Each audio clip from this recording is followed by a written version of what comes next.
Good afternoon student, आप लोग तो फाइन ही है ना। और आप लोगों का हम लोग हिस्ट्री में हम लोग आज चैप्टर 3 देखेंगे। चैप्टर 3 क्या है? The establishment of the Delhi Sultanate. ठीक है, तो आप लोगों ने प्रीवियस क्लासेस में प्रीवियस चैप्टर में आप लोगों को देखा था। In the previous lesson we learn that India was divided into many small kingdoms between the years 1000 to 1200, but after 1200 the Turks established a powerful kingdom around Delhi in North India. Okay, this kingdom come to now as the Delhi Sultanate, and its rulers extend their control particularly over the whole of India. The word Sultan means ruler in Arabic, hence Sultanate means kingdom. In this lesson we shall learn how the Turk sultans established their kingdom in Delhi. जो आपका इसके पहले का जो chapter था वो आपका क्या था? हम लोगों ने क्या देखा था कि 1000 to 1200 के बीच क्या हुआ था? भारत क्या हुआ था? कई छोटे छोटे राज्यों में क्या हुआ था? बटा हुआ था। लेकिन 1200 के बाद क्या हुआ? जो उत्तर भारत में दिल्ली के आसपास के जो तुर्कों का एक शक्तिशाली राज्य बना, है ना। उसके बाद क्या हुआ? इन राज्यों के शासकों ने लगभग पूरे भारत पर अपना शासन स्थापित किया। इसे ही हम दिल्ली सल्तनत के नाम से जाना जाता है, जिसे कि हम लोग आज देखेंगे। ओके, और इसे अरबी भाषा में शासकों को सुल्तान कहा जाता था। इसी कारण उनके राज्य को सल्तनत कहा जाता है। जो अरबी भाषा था उससे अरबी भाषा में शासकों को क्या कहा जाता था? सुल्तान कहा जाता था। इसलिए इनके जो राज्य है इनको हम लोग क्या कहेंगे? सल्तनत, है ना, सल्तनत कहेंगे। तो फर्स्ट में सबसे पहले हम लोग देखेंगे इसमें क्या क्या पैराग्राफ है। हम लोग आज जो भी पैराग्राफ है जितने भी हैं उनमें से हम लोग आज देखेंगे फर्स्ट मोहम्मद घोरी, सेकेंड है आपका पृथ्वीराज चौहान, थर्ड राय पिथौरा, थर्ड है आपका द बैटल्स ऑफ तराई। ठीक है, मोहम्मद घोरी क्या था? जो आपका Mohammad Ghori the sultan of the small principality of Ghor. ये क्या था? घोर जो है उसमें वहां का क्या था? शक्तिशाली राजा था ना। और ये क्या हुआ था? This empire into but was defeated by the Shah of Khorasan, a kingdom in eastern Iran. He then had no alternative but to turn his attention eastwards towards India. इसमें क्या हुआ? जो मोहम्मद घोरी था वो क्या है? भारत के जो पश्चिम भारत के जो इसमें आए थे अफगानिस्तान से, कंट्री नॉर्थ वेस्ट से आए थे। ये अफगानिस्तान में क्या किए? तुर्किस्तान से आए तुर्क सुल्तानों के साथ अपना क्या किया? राज्य स्थापित कर रखा था। और वे सुल्तान क्या किए? अपने राज्यों को बढ़ाने के लिए आपस में क्या करते थे? लड़ाई करते थे, युद्ध करते थे। उन्हीं राज्यों में से एक था घोर, जिसका सुल्तान कौन था? ये मोहम्मद घोरी। इसका सुल्तान मोहम्मद घोरी था। वह भी कई तुर्की सुल्तानों से बड़ा, लेकिन खरजिन पूर्वी ईरान का एक राज्य था। क्या है ये? कहाँ का राज्य था? किंगडम इन ईस्टर्न ईरान, है ना, वहाँ का एक राज्य था जो कि इसलिए अपने राज्य को बढ़ाने के लिए उसके बाद भारत की ओर बढ़ने के अलावा और कोई उपाय था नहीं। उसने युद्ध किया। युद्ध के बाद उसने सबसे पहले पंजाब क्षेत्र के सुल्तान को जीता और फिर गुजरात को जीतने के लिए उसने क्या किया? फिर से युद्ध किया, है ना। घोरी conquered Multan in the Punjab region and then attacked Gujarat, but Gujarat was a very prosperous and powerful kingdom at the time because of its sea trade. तो उन्होंने क्या किए थे? पंजाब क्षेत्र के ट्रेड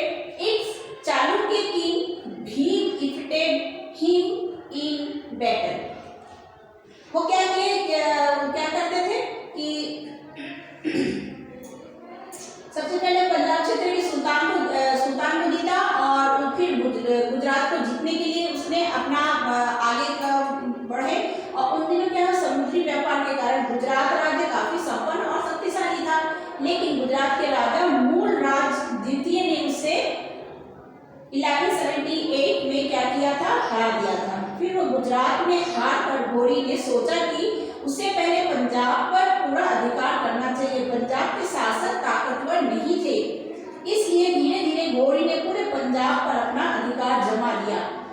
अब उसके राज्य की सीमा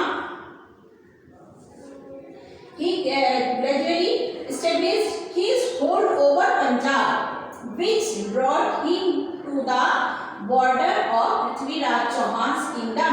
He now set his sights on conquering Delhi. वो क्या किया, अब उसके राज्य की सीमा पृथ्वीराज चौहान के राज्य की सीमा तक पहुंच गई थी और फिर पंजाब को जीतने के बाद घोरी दिल्ली विजय की योजना बनाने लगा। ये था आपका मोहम्मद घोरी।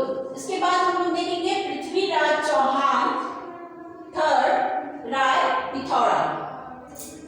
फिर उसके बाद क्या हुआ, in those days the Rajput king Prithviraj Chauhan ruled over Delhi and Ajmer like Ghori. Prithviraj was also powerful and ambitious and wanted to expand his empire. Prithviraj Chauhan ने क्या किया कि he too attacked Gujarat but was defeated by King Bhim। वो क्या किया कि दिल्ली और अजमेर पर जो चौहान वंश के राजपूत राजा पृथ्वीराज चौहान था, वो क्या किया, उसने उसका शासन था। वे एक शक्तिशाली और क्या थे, बहुत ज्यादा महत्वाकांक्षी राजा थे। मोहम्मद घोरी की तरह पृथ्वीराज भी अपने क्या किए, आसपास के राजाओं से लड़कर अपना राज्य बढ़ाना चाहते थे। ओके, फिर उसने क्या किया, लेकिन घोरी की तरह पृथ्वीराज भी राजा भीम से हार गए। फिर उसके बाद क्या हुआ, he then turned his attention to the kingdoms in the east but again failed to conquer them, so he was left with only the alternative to march towards Punjab. Naturally, he come face to face with Ghori on the battlefield. फिर उन्होंने क्या, पूर्व दिशा के राज्यों को जीतना चाहा मगर असफल रहे, वो जीत नहीं पाए। अपने राज्य को बढ़ाने के लिए उनके पास भी एक ही उपाय बच गया था, वह पंजाब की ओर बढ़े और अब मोहम्मद घोरी और पृथ्वीराज के बीच युद्ध होना स्वाभाविक ही था।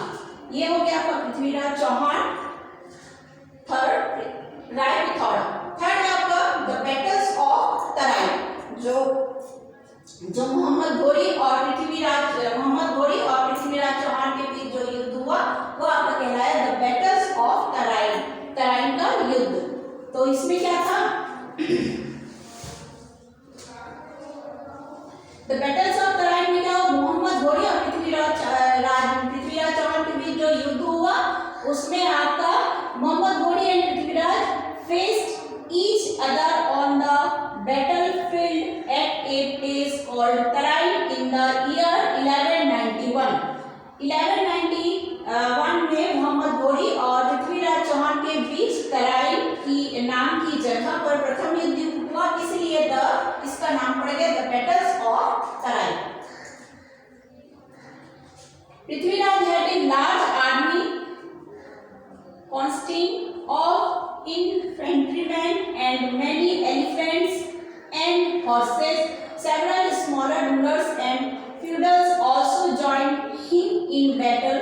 Ghori's army was much smaller and did not have any elephant, but he had swifter horses and his cavalrymen were adept at shooting arrows while riding when Ghori's horsemen attacked elephants of Prithviraj. Then the elephants started running backwards and started to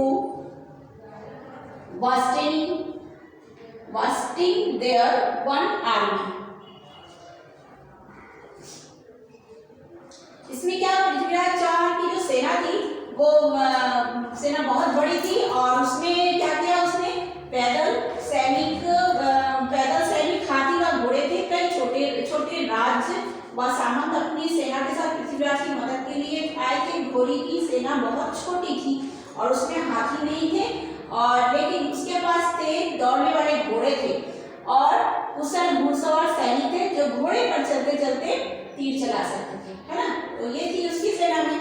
ऐसे हुआ क्या हुआ, after the battles of Tarain the Turks established their rule over Delhi. जो तराइन के दूसरे युद्ध के बाद दिल्ली के जो राजपूतों की जगह तुर्कों का शासन स्थापित हो गया। इसके बाद मोहम्मद घोरी के तुर्क सेनापतियों ने तेजी से पूरे उत्तर भारत को अपने कब्जे में कर लिया। ये हो गया आपका 3 paragraphs. Mohammad Ghori, Prithviraj Chauhan third, Rai Pithora, the battles of Tarain. ये हो गया आपका। नेक्स्ट क्लास में हम लोग फिर आगे देखेंगे, ठीक है। Reason of Turks success from slave to sultan, और थर्ड है आपका रजिया सुल्तान। ये 3 पैराग्राफ्स फिर हम लोग नेक्स्ट क्लास में देखेंगे।